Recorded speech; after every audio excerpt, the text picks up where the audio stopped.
Welcome to the Naturally Healthy Pets Podcast. Let's get to it. Hello, and welcome to the Naturally Healthy Pets Podcast. I'm your host, Dr. Judy Morgan, and my guest today is Greg Perkins. And we are going to talk about the importance of single ingredient organ-based treats. And anybody who knows me knows that I'm just a huge fan. But today we're going to talk more about why and what those treats are providing. So Greg Perkins is the National Sales Manager and co-owner of Packer Mellum Sales and co-owner of Momentum Carnivore Nutrition. Greg has been in the independent pet industry for 27 years. He owned 2 full-line pet stores outside of Atlanta for 9 years. You're a brave man. Before working with a regional distributor in the South.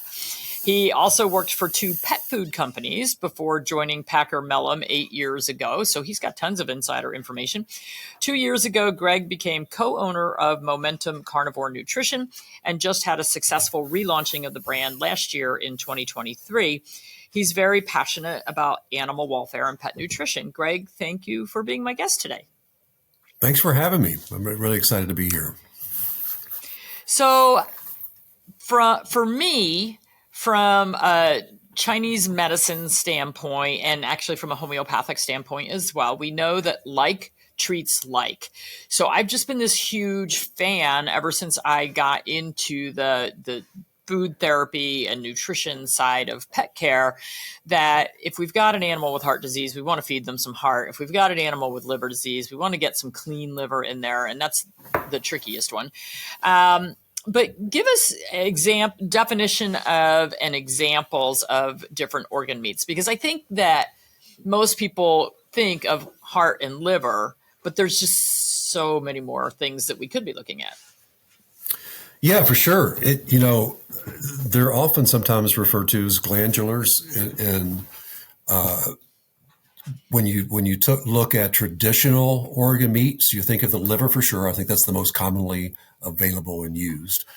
Heart is one that you mentioned. Kidney is another one that is mentioned that we use, and tripe as well. Now, it's not necessarily an organ, but it's the internal lining of the stomach and so forth, which is obviously has similar benefits that you would find in some of the organ meats as well. And some we use even duck necks that are ground down to be able to get that good glucosamine and chondroitin and so forth. So it's the spleen. There's so many of them. Brain is actually a very healthy organ meat, but it's not something that's readily available for us for pets or for humans. So yeah, I have a question about that. Are we allowed to feed brain to our pets? Do we have to worry about things like BSE or the prion diseases and those sorts of things? Is that an issue for our pets if we're feeding them brain? Well, I don't know. We're not allowed, and so it kind of takes it off the market. And so because of that reason, we don't focus on it much and learn why. It may be change over time because, before kind of feeding organ meat was kind of like, people would just think that's disgusting. That's gross. Why would you feed organ meat? So, we've come a long way with the help and inclusion of raw feeding and stuff like that. So maybe that will come into the future, but I just honestly don't know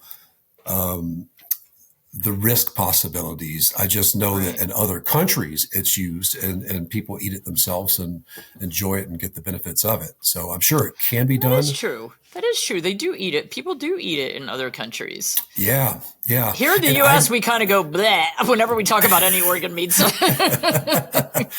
It's interesting. One of the few times I ever hear about it in the U.S. is from hunters that sometimes say that they'll eat the brain. Interesting. But I would think that you would have to have some precautions and be careful with that, just to make sure it's processed and. Yeah, interesting. And I'm not a hunter and I don't know how you would test or know. So, okay. So yeah, so I think that we don't feed brains, but I can say like if my cats hunt something, they'll eat the whole animal. So they are getting the benefit of the brains and all the glandulars. So let's. What do you think is the best organ? Like, if you had to pick one, if you had a squeamish owner who was like, what would be your number one choice? I like to go with the heart. It provides, the CoQ10, which is excellent for the heart itself, but the stressful oxidation.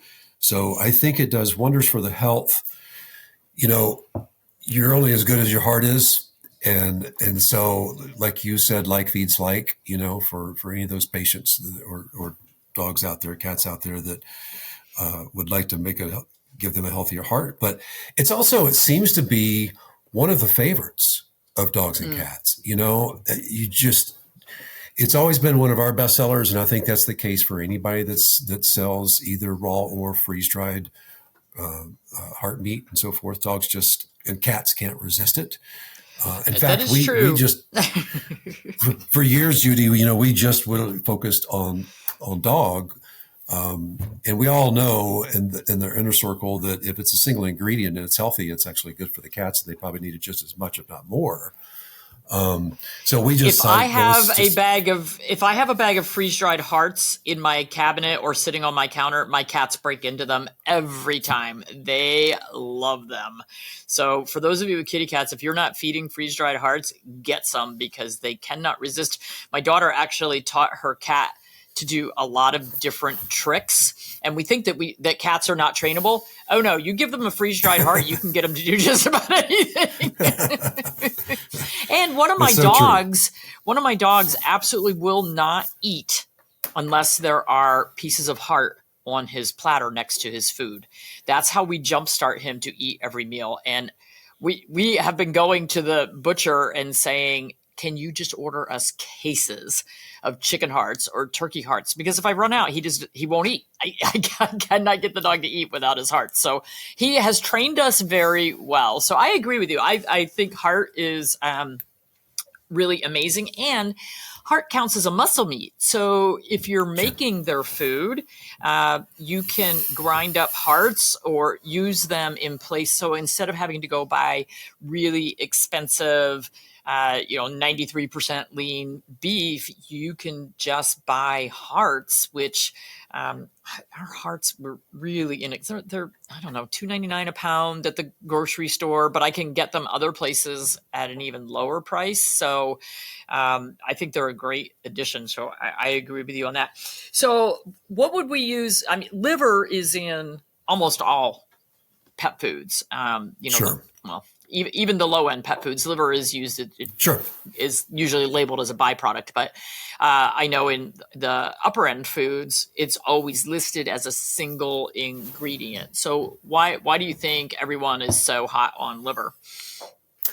Well, I think one, it's readily available. I think two, the price is pretty good. It's easy to come by and it's not too expensive. So I think that's why the mass use it. But it had a bad reputation for a while. People were really worried that if their pet ate it, that they were going to be intaking these toxins. Right. When in fact, yes, it does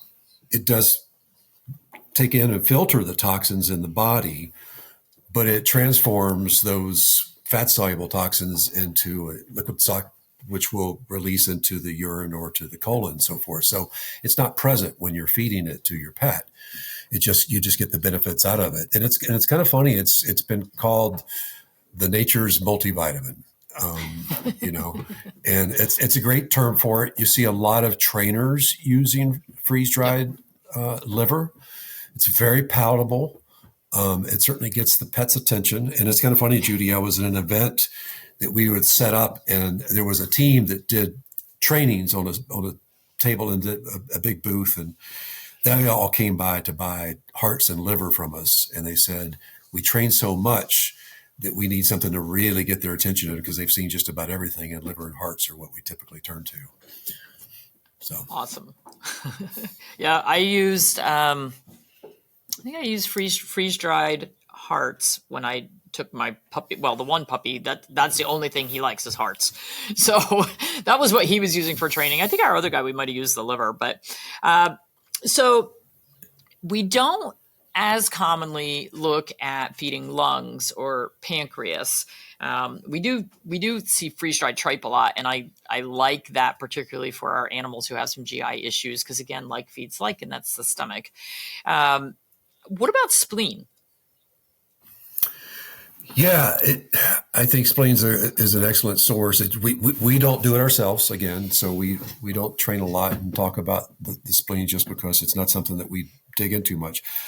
It is something that I would be able to like to offer, again, because, there's from organ to organ, they do a lot of things similar. Like they're going to be high in omegas, the good omegas, the odd omegas, and so forth to help balance that out, and so forth. They're going to have a lot of different minerals and so forth. So there is some crossovers, but there's some things like manganese that you will find in organ meat like spleen and so forth that you won't find in other places unless they're literally a prey and on an animal that they're with the feathers and the wool and the hair and so forth. So I think it's an excellent choice.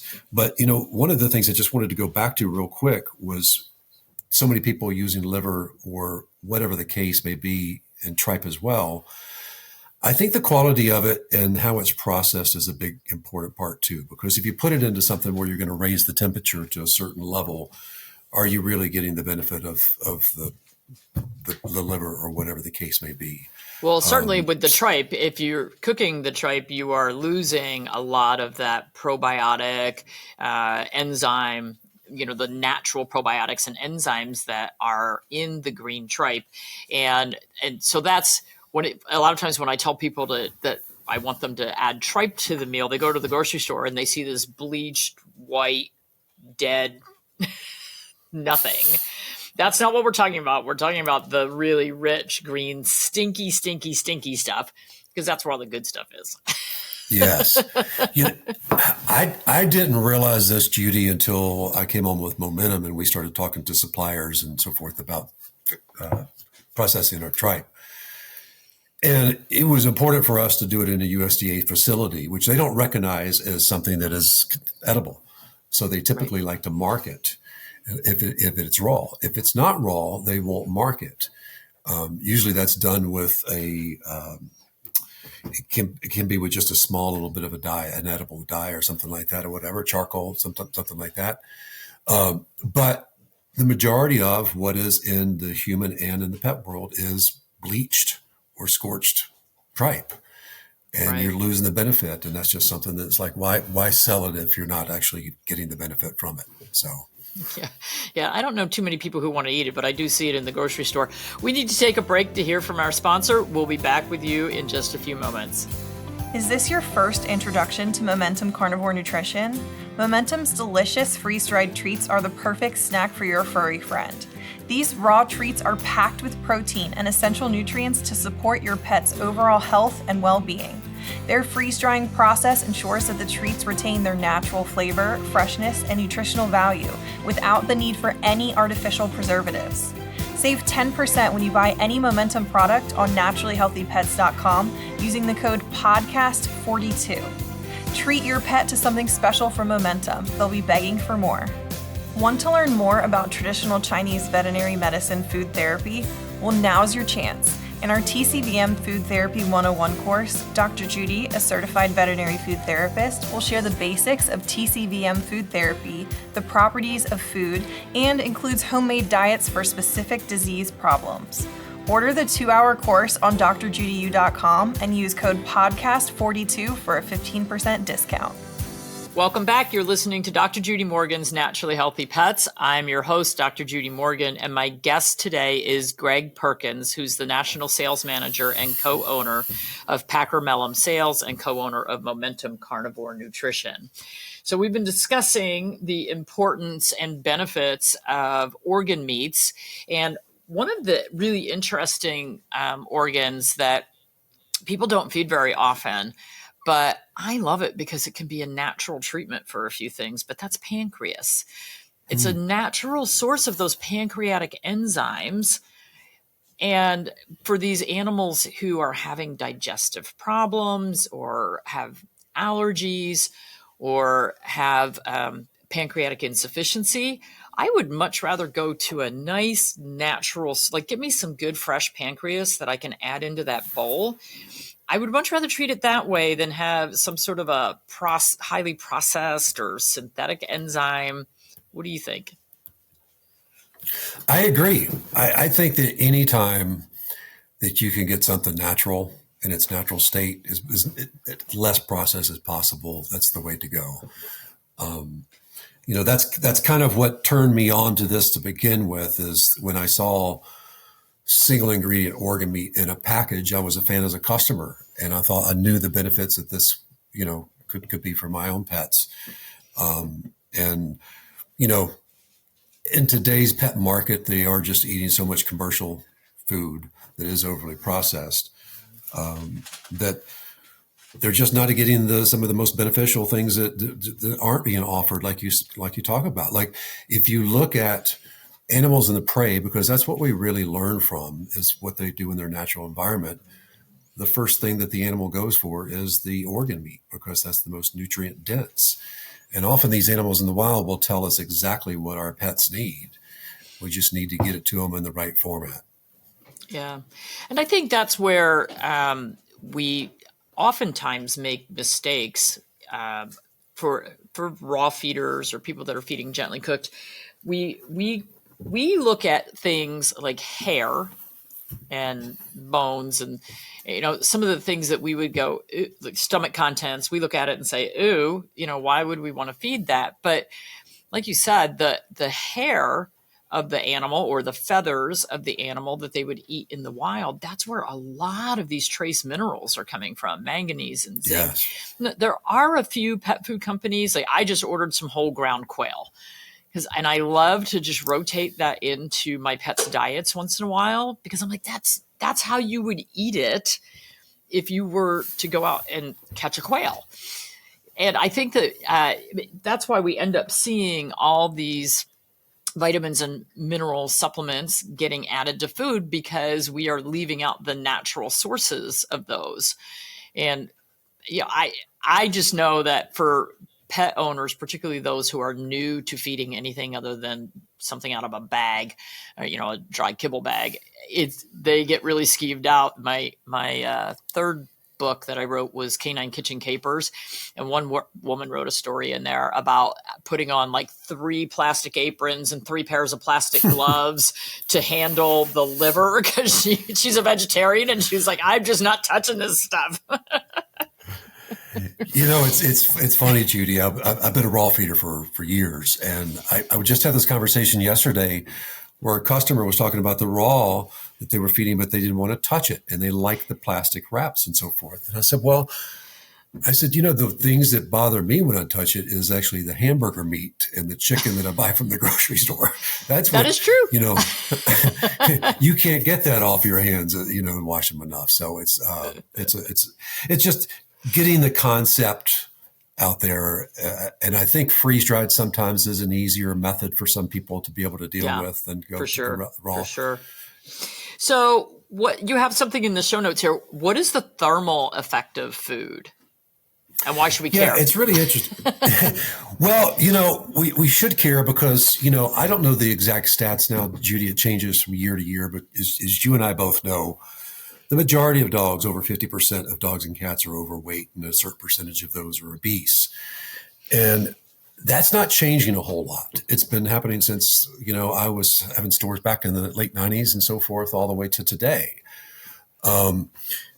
It's also one of those situations, which I'm sure you're aware as a vet, that it's a very sensitive topic for owners. They don't want their dogs to be called fat or their cats.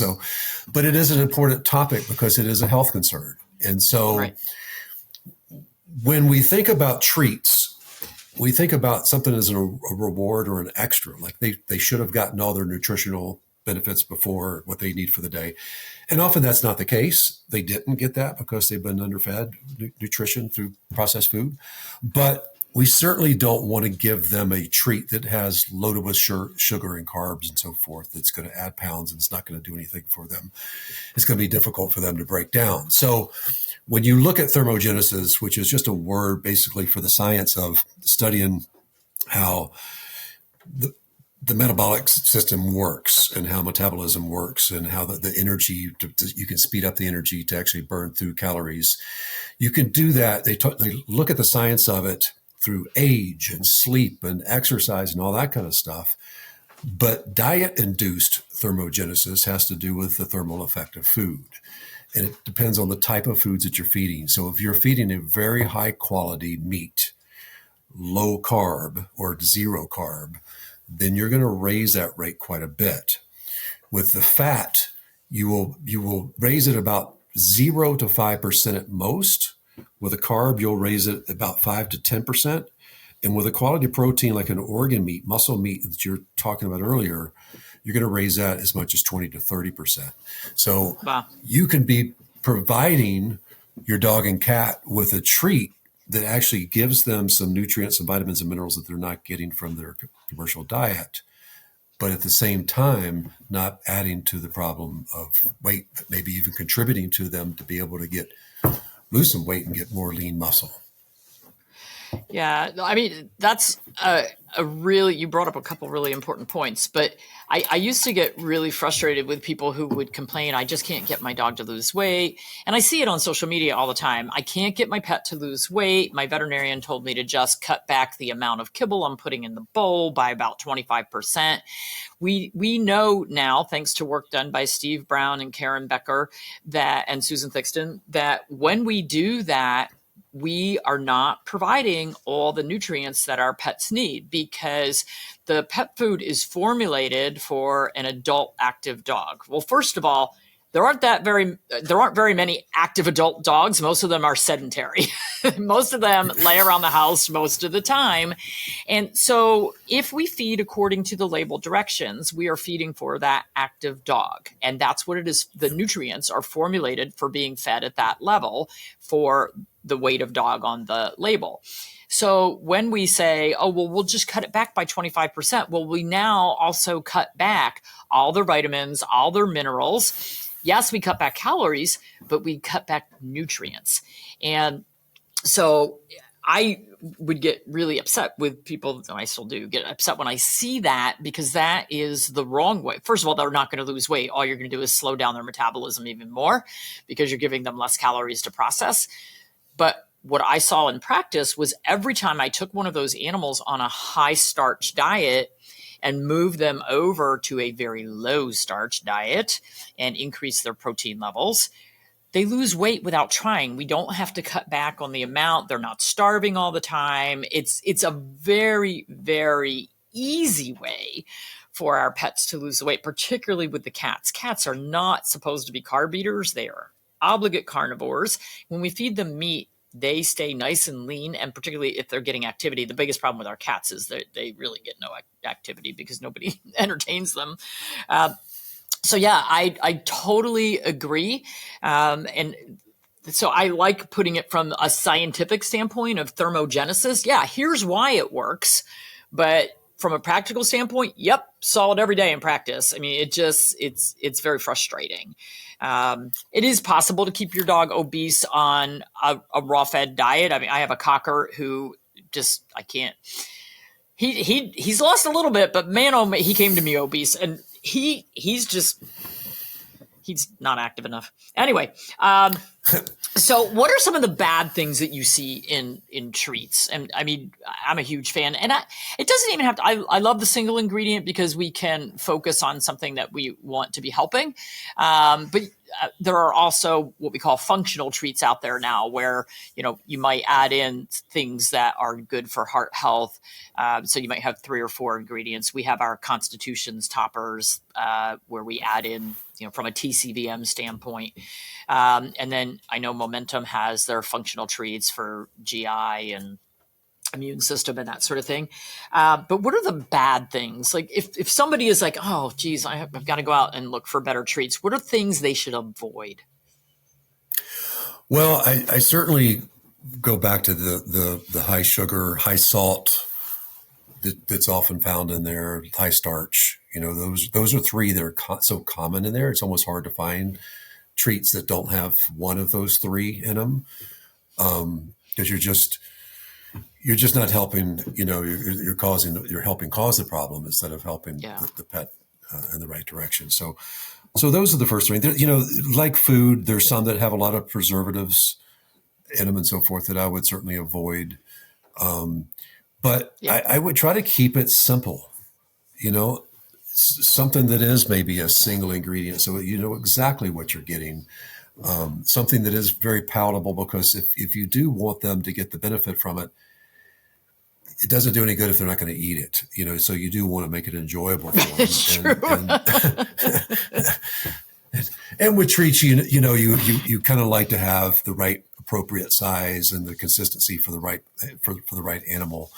You were talking about the hearts and so forth with the cats. We put our toppers, the same hearts, through a grinder, so it makes it a little bit simpler to sprinkle it onto the food and so forth, so they can enjoy it that way. Yep.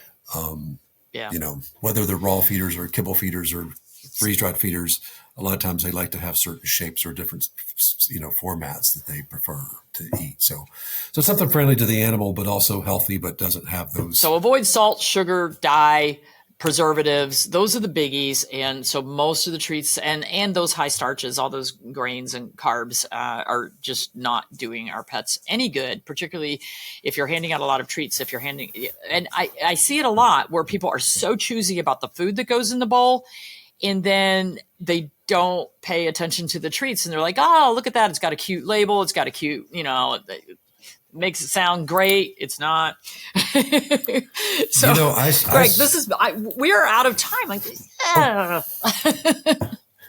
Well, I've enjoyed it. I really have. And like you mentioned, I like to see them rotate these too, organ meats as well, not just their food. They should rotate their supplements and their treats as well. Absolutely. So for anyone who wants more information, Momentum Carnivore Nutrition makes these amazing treats. You can go to their website, get more information. The website is momentumcn.com. We'll put that in the show notes. We also carry a lot of Momentum products on our website, and we are fans for sure. And we really appreciate all the work that you're doing to keep our pets healthy. Thanks a lot, Greg. Thank you very much. Thank you for support. Thanks for listening to another great Naturally Healthy Pets episode. Be sure to check out the show notes for some helpful links. And if you enjoy the show, please be sure to follow and listen for free on your favorite podcast app. We value your feedback and would love to hear from you on how we're doing. Visit drjudymorgan.com for healthy product recommendations, comprehensive courses, upcoming events, and other fantastic resources. Until next time, keep giving your pet the vibrant life they deserve. The purpose of this podcast is to educate and to inform. It is no substitute for professional care by a veterinarian, licensed nutritionist, or other qualified professional. You're encouraged to do your own research and should not rely on this information as professional medical advice, diagnosis, or treatment. Dr. Judy and her guests express their own views, experience, and conclusions. Dr. Judy Morgan's Naturally Healthy Pets neither endorses or opposes any particular view discussed here.